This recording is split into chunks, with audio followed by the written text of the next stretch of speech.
Let me ask you a question. Christmas is a week away, and you can remember as a child, and you would be getting closer to Christmas and closer to Christmas, and it seemed like the closer it got, the slower it come to you. And sometimes it seemed like it was never going to get here, but sooner or later, one day we'd wake up and Christmas would have arrived, and we would have a great time. Thus, it may seem this way to the children of God on His coming back to take us home with Him. We've all heard about it through our years. I'm almost 64, and I've been hearing it preached for years and taught and spoken of, and it seems like it's just taken forever. But what is forever in eternity? You see, we must not grow impatient. I want to look at James chapter 5 and read you verse 17 through verse 8, or verse 7 through verse 8. Therefore be patient, brethren, until the coming of the Lord. See how the farmer waits for the precious fruit of the earth, waiting patiently for it until it receives the early and latter rain. You also be patient. Establish your hearts, for the coming of the Lord is at hand. James is urging those of us.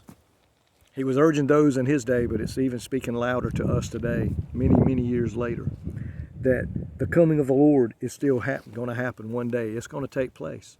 Therefore, we must be patient. Just like that farmer that plants that seed in the spring, and it will not be harvested until the fall.